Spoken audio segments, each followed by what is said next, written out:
When did you realize you had the wrong idea about someone? My stepdad installed a camera pointing at my bedroom to protect me from our neighbor, so I ran to that neighbor for help. I used to think I understood people. At 15, you believe you can read someone by how they smile, or the way they talk at dinner, or the tone they use when they say your name.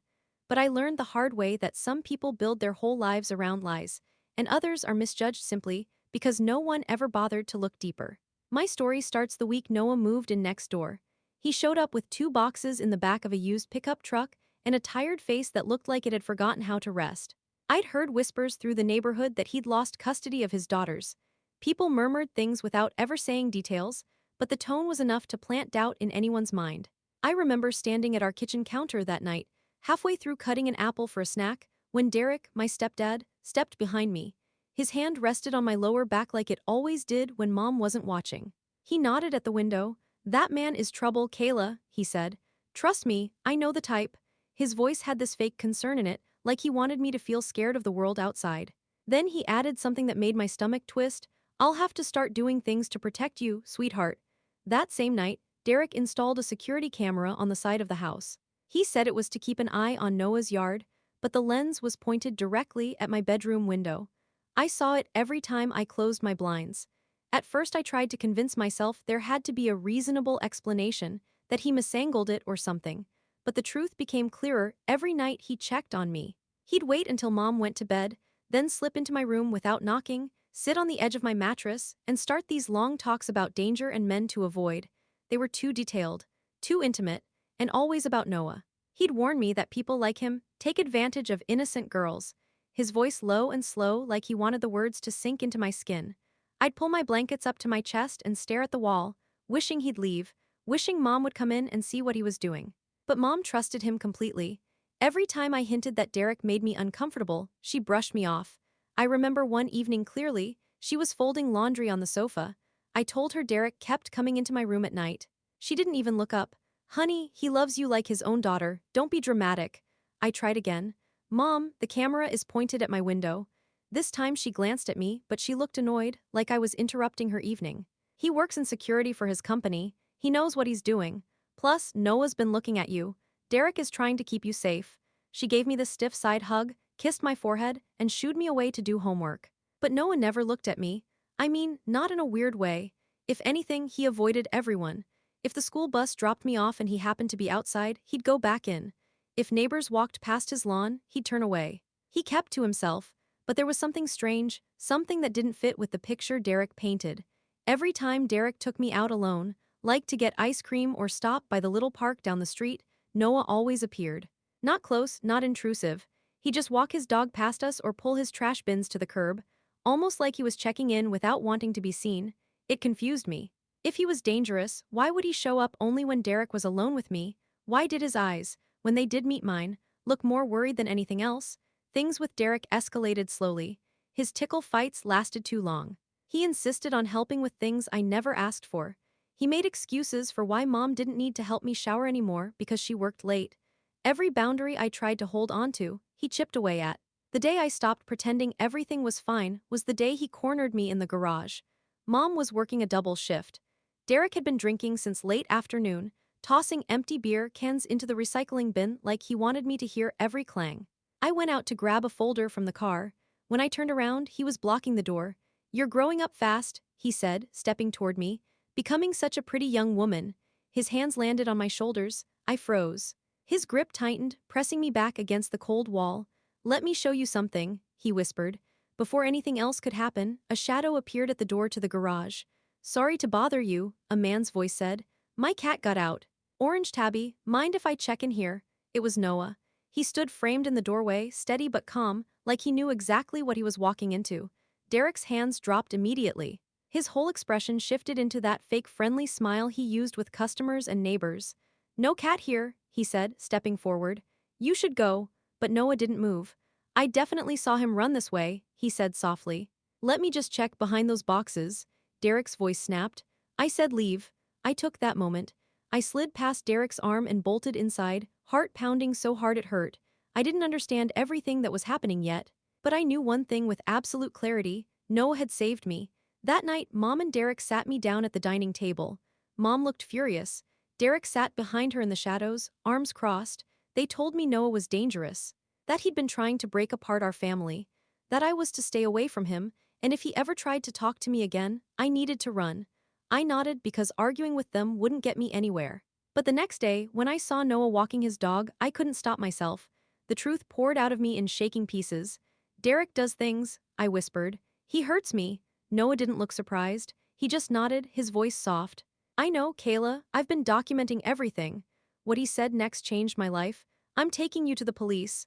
I thought that meant I'd finally be safe, that someone would finally believe me. But when we got there, the officers didn't even let me finish. They didn't believe me. They didn't believe him. They brushed us off, accused Noah of manipulating me, even threatened to arrest him if he came back. One officer practically rolled her eyes when I tried to explain. Another told Noah he had a history and shouldn't be around a young girl. I walked out of that station numb.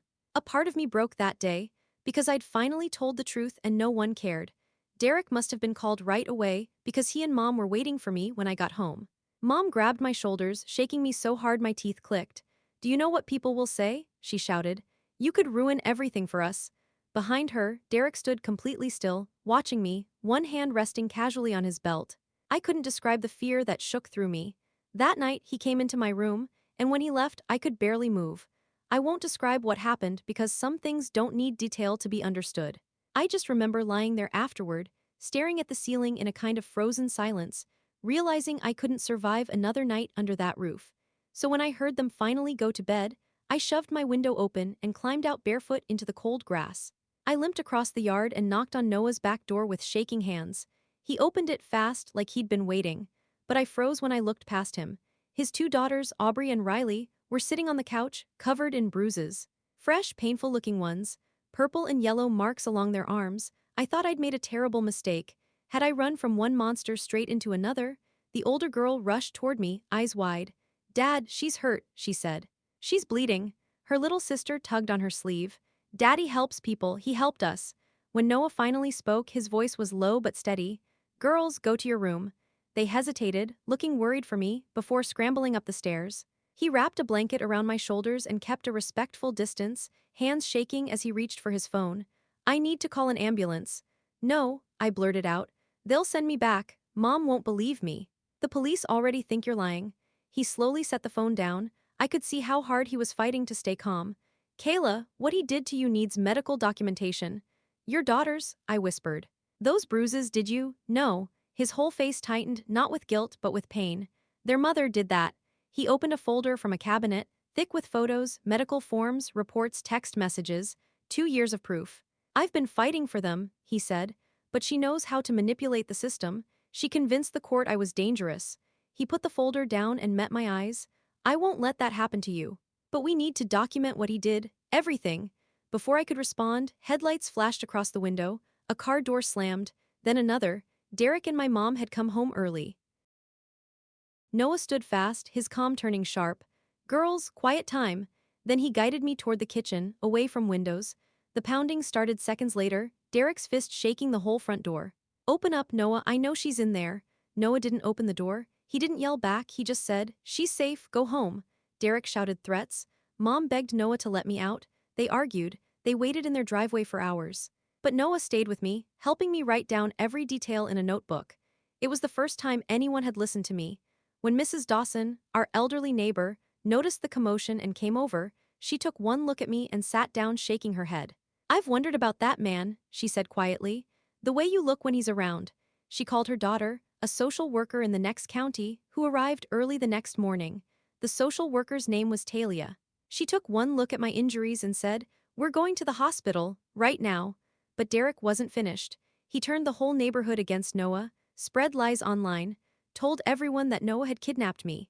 Soon, neighbors watched Noah's house like hawks. People whispered about him in driveways. Parents pulled their kids indoors when he walked by, but the truth was still moving forward.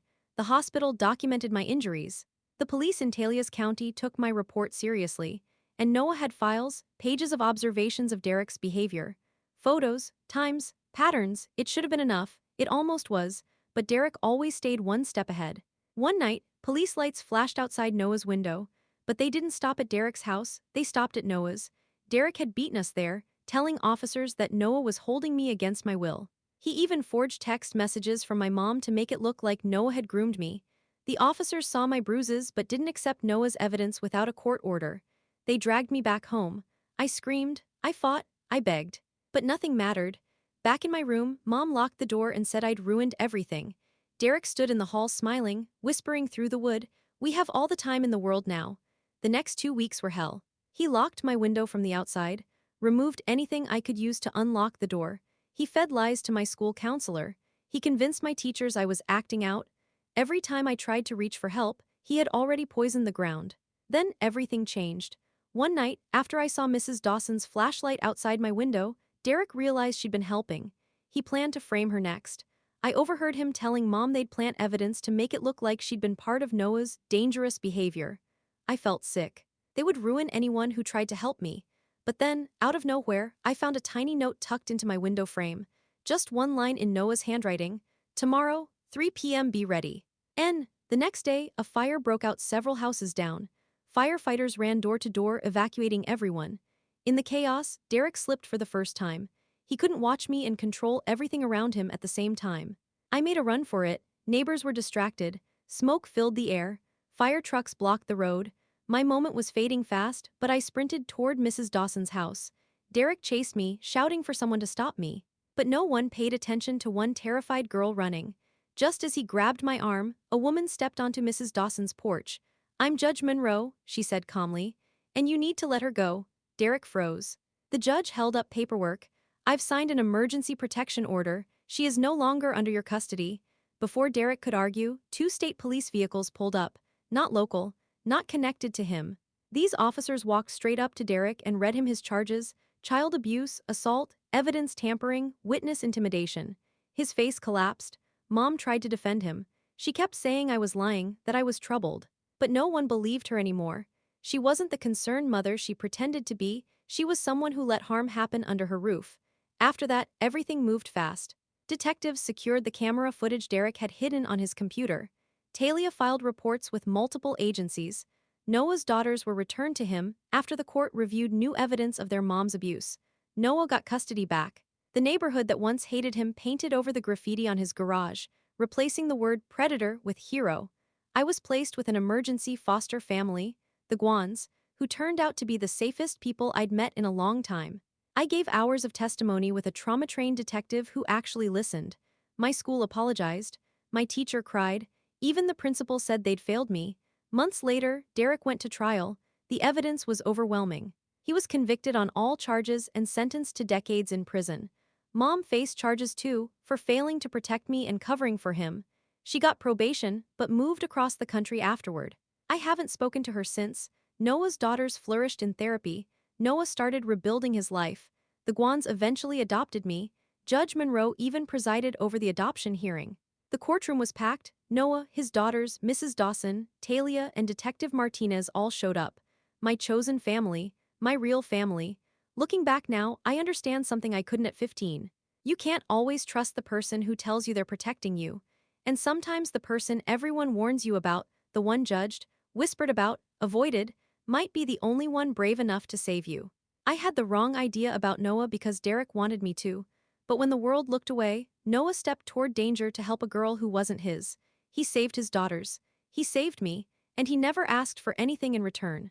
People say every child needs one adult who shows up when it matters. For me, that was Noah.